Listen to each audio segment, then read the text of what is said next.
Hey everyone, welcome back to Genai's Tech News. I'm your host Genai, and wow, do we have a loaded show for you today. China just shocked the world by building the fastest supercomputer on the planet, without using a single American GPU. A humanoid robot startup is gunning for your intern's job. Ford is eating humble pie and calling its retired engineers back to the floor. And ChatGPT logs just showed up as evidence in a wildfire arson trial. It is a wild day in tech. Let's get into it. Kicking things off with a story that has Washington buzzing. According to both Wired and The Verge, China has officially reclaimed the title of the world's fastest supercomputer for the first time since 2018. The machine is called Lineshine, and it just knocked America's El Capitan off the top spot on the prestigious Top 500 ranking. Now here's what makes this truly remarkable, and a little alarming for U.S. policymakers. Lineshine achieved this without using any high-powered GPUs at all. You heard that right. The United States has had strict export controls in place for years, specifically designed to keep cutting-edge chip technology out of China's hands. The idea was to slow down China's AI and supercomputing ambitions. But according to Wired, China appears to have engineered its way around those restrictions entirely, building a machine that dominates the global rankings using domestically developed components. The Verge points out that the U.S. still dominates the broader top 500 list, but losing the #1 crown is a major symbolic blow, and a very real signal that those export controls may not be working the way anyone hoped. This is going to be a huge talking point in tech and geopolitical circles for weeks to come. All right, if you've ever complained about your intern spilling coffee or losing a file, wait until you hear this. Wired is reporting on a startup called Flexion Robotics, founded by former Nvidia engineers, that has built a humanoid robot capable of doing genuinely useful office work. And the results are, quote, terrifyingly competent.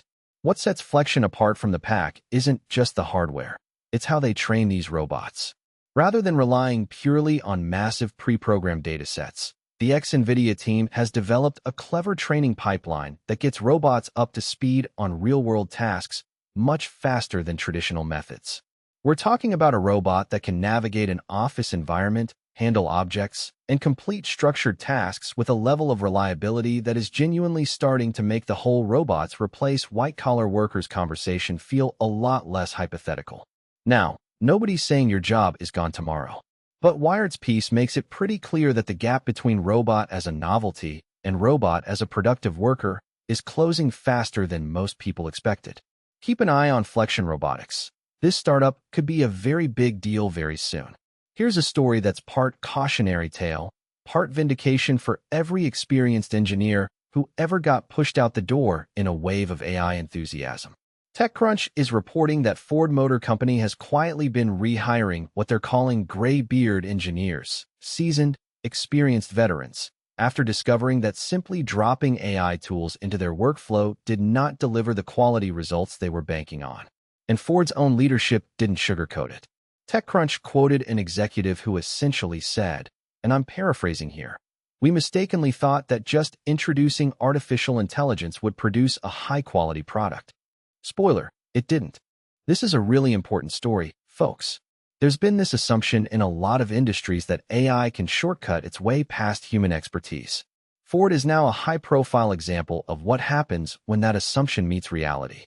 The institutional knowledge, the judgment calls, the nuanced problem-solving that comes from decades of hands-on experience. AI just isn't replicating that yet, at least not in complex engineering environments. So Ford is doing what it probably should have done from the start, pairing the technology with the people who actually know what they're doing. Lesson learned, hopefully. This next story is one you'll definitely want to tell your friends about. The Verge is reporting on a deeply serious case involving the deadly Palisades wildfire from New Year's Day 2025, one of the most destructive wildfires in Los Angeles history. A man named Jonathan Rinderknecht was charged with arson in connection with that fire, and the prosecution's evidence list included something pretty unprecedented: his ChatGPT conversation logs. According to The Verge, prosecutors used a combination of iPhone location data, security camera footage, and witness accounts to build their case. But they also introduced Rinderknecht's ChatGPT history, which they claimed was relevant to establishing intent and behavior around the time of the fire. Now, The case has reportedly ended in a mistrial, so we're not drawing any conclusions about guilt here. But the legal precedent being set is enormous.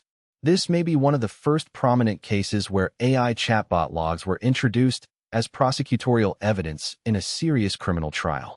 And it raises a ton of questions about digital privacy, data retention, and what your AI conversations could potentially be used for down the road. Something to think about next time you're having a candid chat with your AI assistant. Okay, a bit of good news for everyone who's ever had their eardrums assaulted by a streaming ad that's somehow 3 times louder than the show you were watching. TechCrunch is reporting that a new California law targeting excessively loud streaming advertisements officially takes effect on July 1st. The law is aimed squarely at the practice of streaming platforms and advertisers cranking up the volume on ads to grab your attention. If you've ever been calmly watching something and then had an ad practically blow your speakers out, California is now saying that's not okay, at least not for content served to its residents. Now, California is massive. It's the most populous state in the US and one of the largest economies in the world. So when California sets a tech or media standard, platforms tend to pay attention nationally and sometimes globally. TechCrunch notes this could push streaming services to standardize ad volume levels across the board, which honestly would be a win for everyone. It's a small but satisfying story in the broader arc of consumer protection catching up to the streaming era. Staying in the AI and China space for a moment. The Verge is reporting that Chinese AI company Z.ai, also known as Z.ai, has released a new open-weight model called GLM 5.2, and some researchers are making a pretty striking claim. In certain bug-finding and cybersecurity tasks, GLM 5.2 is matching Mythos, one of the leading Western cybersecurity AI benchmarks. Now, The Verge is careful to note that GLM 5.2 still lags behind models from Anthropic and OpenAI on more general tasks. This isn't a claim that China has suddenly overtaken the West across the board in AI, but the narrowing of the gap in a domain as sensitive as cybersecurity is significant. Finding software vulnerabilities is a critical skill, both for defenders patching systems and, potentially, for attackers trying to exploit them. The fact that an open-weight Chinese model is now competitive in this specific area is going to raise eyebrows in security circles around the world. Open-weight means anyone can download and run it, which adds another layer of complexity to the conversation about AI safety and cybersecurity. Let's talk money for a second, because this one is interesting for anyone keeping tabs on the AI investment landscape. TechCrunch is reporting that Wall Street analysts are increasingly pointing to Micron, a US-based memory chip manufacturer, as potentially the next big AI investment story, drawing comparisons to Nvidia's meteoric rise. The logic goes like this. Nvidia dominated because AI needs massive GPU compute power, and Nvidia makes the best GPUs. But as AI models get bigger and more complex, they also need enormous amounts of fast memory to function. That's Micron's turf. As AI data centers scale up globally, the demand for high-bandwidth memory is exploding, and Micron is one of the few companies positioned to supply it at scale. TechCrunch notes that investors who are eager to find the next Nvidia, a company riding the AI wave before the broader market fully prices it in, are increasingly landing on Micron as their answer. Whether it lives up to the hype remains to be seen, but it's a name worth knowing if you follow the business side of tech. And finally, a story at the intersection of AI and the music industry.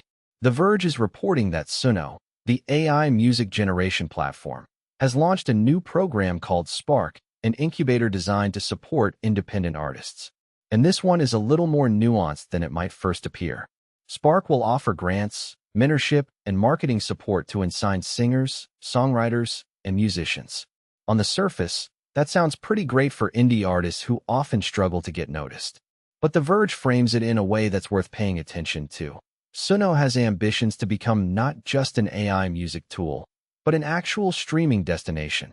And this incubator is part of that strategy to build a roster of real artists alongside its AI-generated content. Suno has faced criticism in the past from the music industry over how its AI was trained. So the Spark program can be read two ways.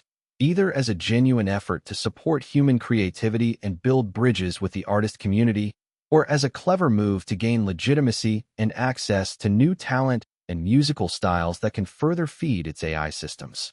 Probably a little of both, if we're being honest.